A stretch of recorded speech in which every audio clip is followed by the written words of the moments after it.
Olá, eu sou Delma Silveira Íbias, sou advogada, mestre em Direitos Humanos, sou professora universitária, vice-presidente do IBDFAM, Instituto Brasileiro de Direito de Família, Seção Rio Grande do Sul.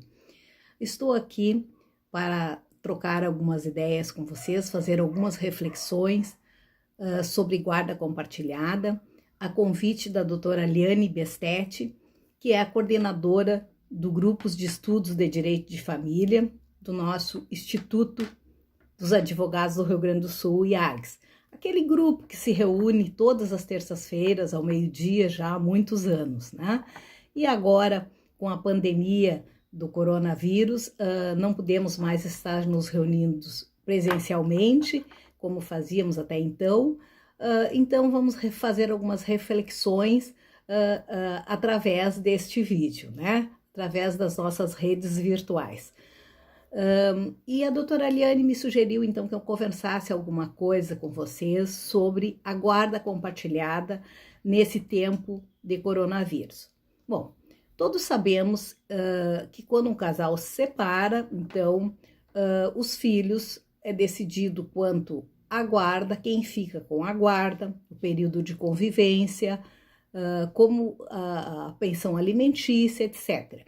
E com relação à guarda, a guarda ela pode ser unilateral ou compartilhada, sendo que desde 2014, com a segunda lei sobre a guarda compartilhada, a Lei 13.058 de 2014, ficou estabelecido que a guarda deve ser, sim, sempre compartilhada, e a exceção é a guarda unilateral. Naqueles casos em que um dos genitores não oferece condições de preenchimento para essa guarda, porque então ela terá de ser compartilhada. O que é essa guarda compartilhada na prática, especificamente? É aquela onde ambos os pais têm a responsabilidade conjunta de criar, educar, sustentar, de dar amor, carinho, enfim, de tomar todas as decisões conjuntas, as decisões compartilhadas. Nós vemos ainda muitas pessoas falarem hoje com relação, que confundem um pouco, e isso traz bastante discussão, sobre a guarda compartilhada. Não, mas aí fica um período com um período longo com outro, e deturpa um pouco. Nós precisamos, então, fazer aqui alguns esclarecimentos e fixar alguns pontos. Primeiro, eu vou me antever aqui para dizer que hoje nós chamamos a guarda e a convivência, né? Convivência dos menores, a gente não chama mais de visita, que antigamente se estabelecia o direito de visita. Isso era antigamente, quando os pais eram meros provedores e as mães eram sempre as que ficavam com a guarda unilateral. Atualmente nós não chamamos mais de visitas, porque visitas nós entendemos que é para aqueles amigos, pais, padrinhos, né? Amigos, padrinhos, coleguinhas de escola, avós, tios, esses visitam as crianças. Os pais, eles não visitam, eles convivem. Então, nós chamamos de convivência.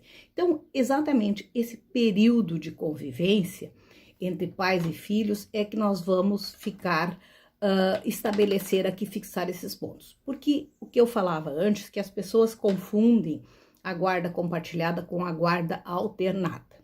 Vamos fixar essas diferenciações. Primeiro, que no nosso direito brasileiro existe dois tipos de guarda, a unilateral e a compartilhada.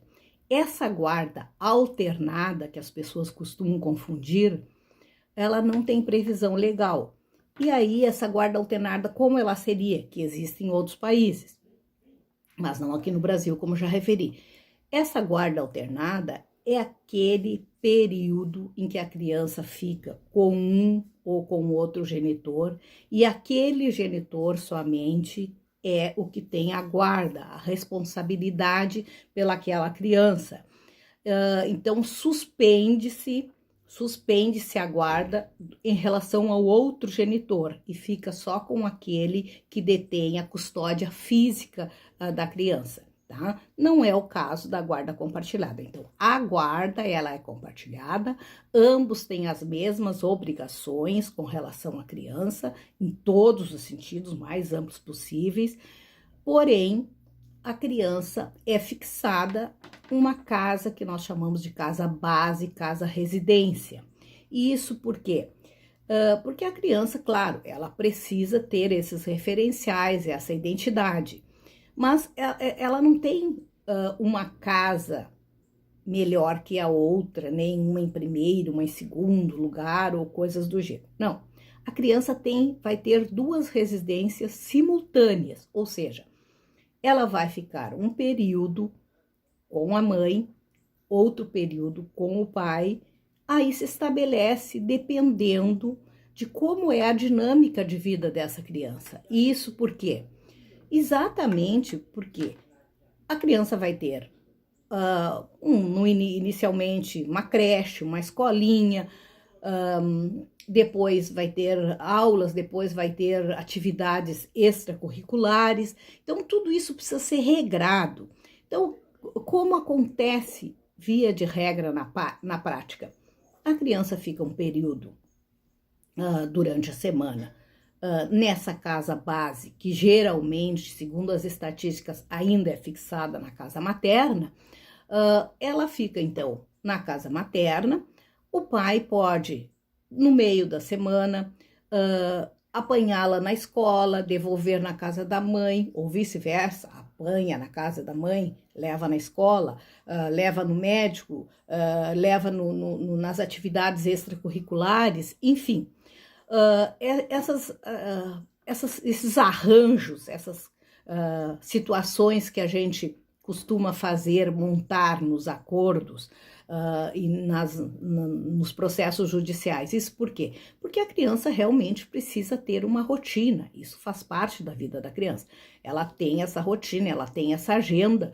Hoje em dia tem crianças que têm uma agenda tão ocupada e tão concorrida quase que nem a dos adultos, porque tem crianças que fazem balé, que fazem piano, que jogam uma escolinha de futebol, fazem basquete, fazem natação e ainda tem o horário escolar. Então, e eventualmente alguma outra atividade extracurricular, como por exemplo idiomas. Geralmente a criança, além do que estuda, do idioma que estuda na escola, ela ainda estuda em um curso complementar, né, como atividade complementar. Então, todas essas questões que a gente vê na prática, essas questões todas, elas precisam realmente ser regulamentadas. Então, para que exista essa agenda da criança. Então, o que acaba acontecendo?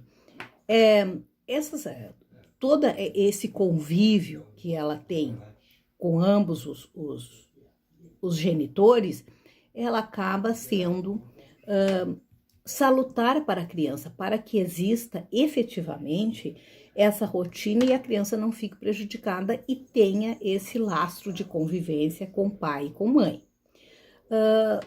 Isso aí nós precisamos deixar claro que cada caso no direito de família é um caso individual. Então, nós temos que estar bem consciente disso. Os processos de família, eles nunca são iguais, eles são sempre personalíssimos.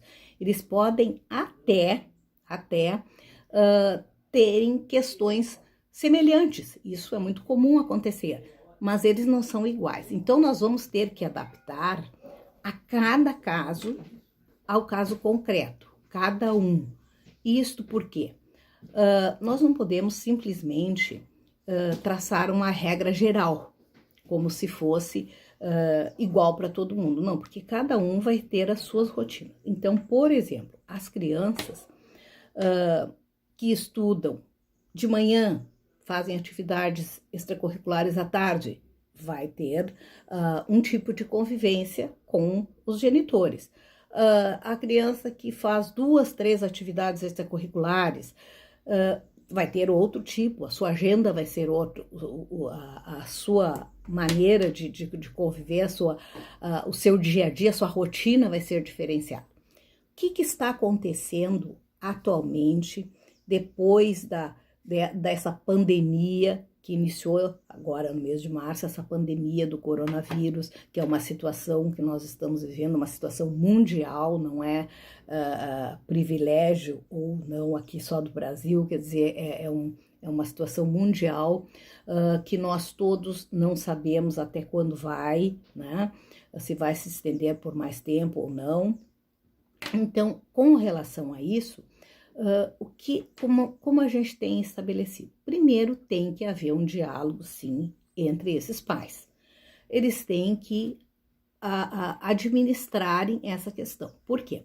Hoje as creches estão fechadas, as escolinhas estão fechadas, as escolas normais estão fechadas, mas a criança tem, sim, trabalhos que os professores estão mandando. Então, esses trabalhos de forma virtual, os professores encaminham essas atividades e as crianças, então, não deixaram de ter esse horário de estudo, esse horário da realização dessas atividades escolares.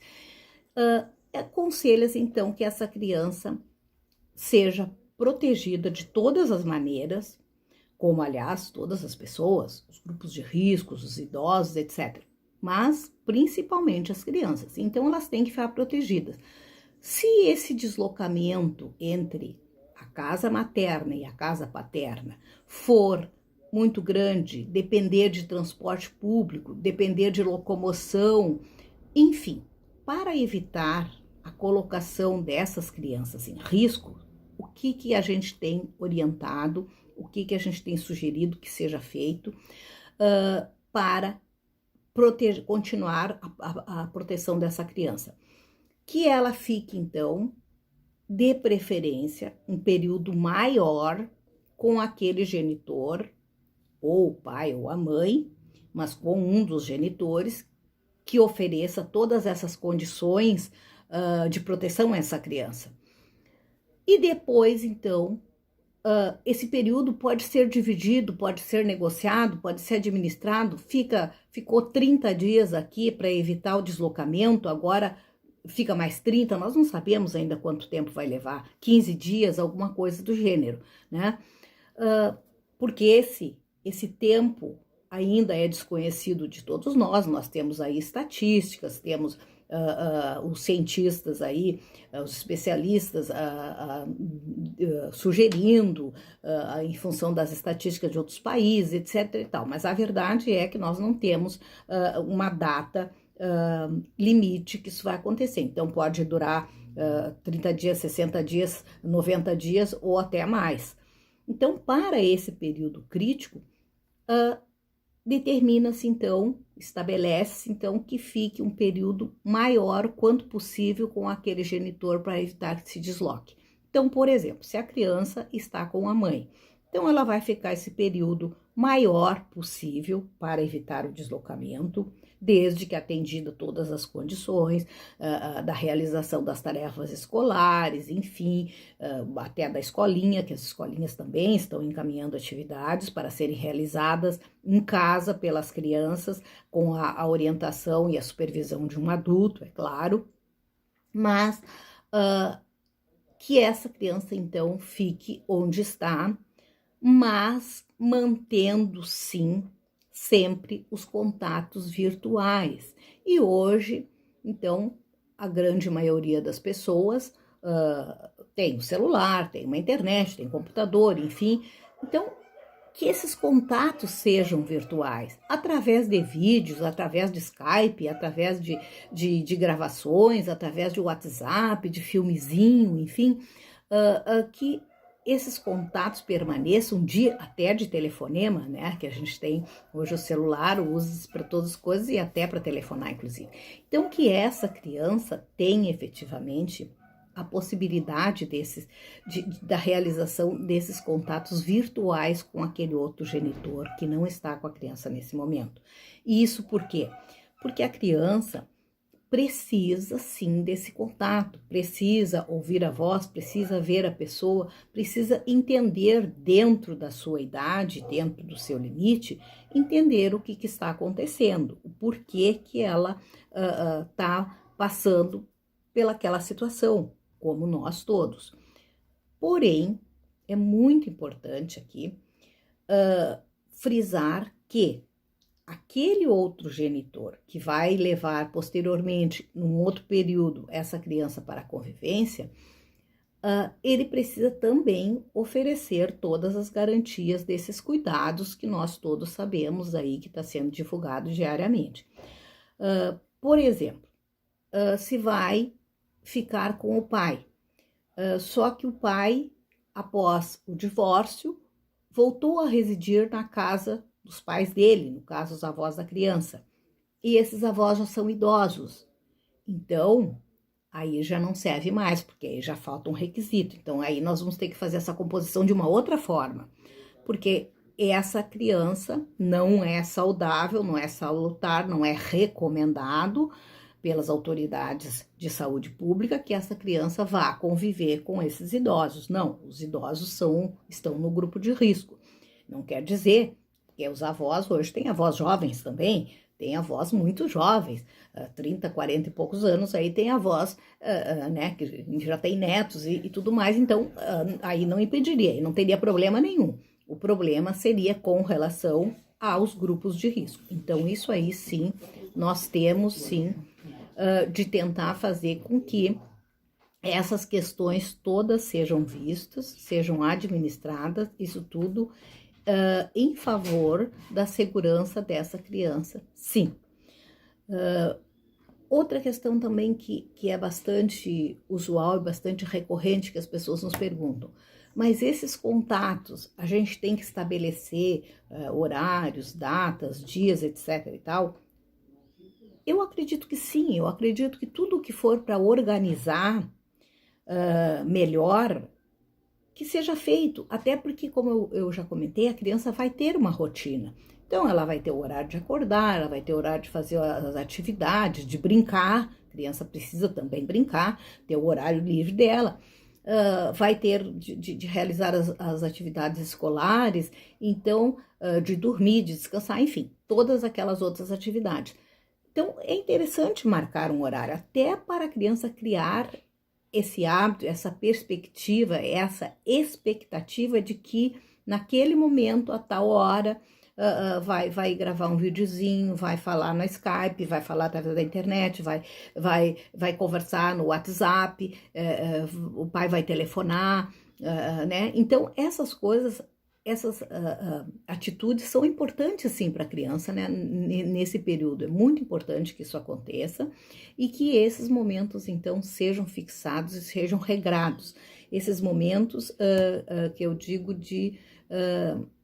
desses contatos, ainda que virtuais. Então, que eles sejam também regrados, estabelecidos, até para que não haja também que não atrapalhe o outro genitor, que às vezes está também em uma atividade, porque hoje nós estamos todo mundo trabalhando home office, né? Então as pessoas também, mãe e pai trabalham, então para evitar então que haja, não, porque a criança sozinha não sabe mexer no equipamento, ou não sabe fazer, ou depende da gravação, então o adulto tem que acompanhar. Então, que seja, assim, fixado esses horários, em dias alternados, ou um horário fixo de manhã ou à tarde, enfim, daí de acordo com a agenda de cada criança. Então, consideramos, sim, que é possível manter esse diálogo, manter esse contato. E depois, as pessoas perguntam, mas Delma, como é que fica aquele que ficou o período mais longo sem ter a convivência da criança? Porque eu dei esses exemplos, no caso que a criança pode se passar um período mais longo com um e depois um período mais longo com o outro, que é no caso que os dois ofereçam todas as condições de segurança para essa criança, e essa criança evita de se deslocar com frequência. Tá? Então, ficou agora 15 dias com um, fica 15 dias com o outro, tudo bem.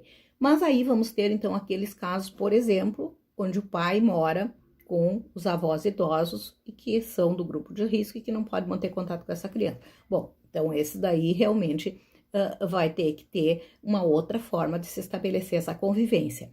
Só que as pessoas costumam me perguntar, e daí? E o período que ficou? A gente compensa esse período depois?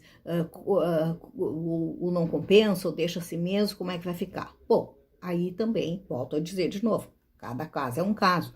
Mas pode sim haver essa compensação. Como? De que forma?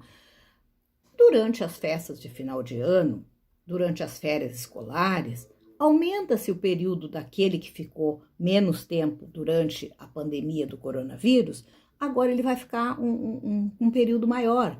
Por exemplo, ali no Natal, logo depois que termina as aulas, então vai desde aquele período, fica até o Ano Novo, com esse, por exemplo, no caso que eu dei, no exemplo que eu dei com esse pai, passado esse período, passa o Ano Novo com a mãe, fica alguns dias, retorna de novo, então, para esse compartilhamento com o pai, e aí fica, então, esse outro período com ele.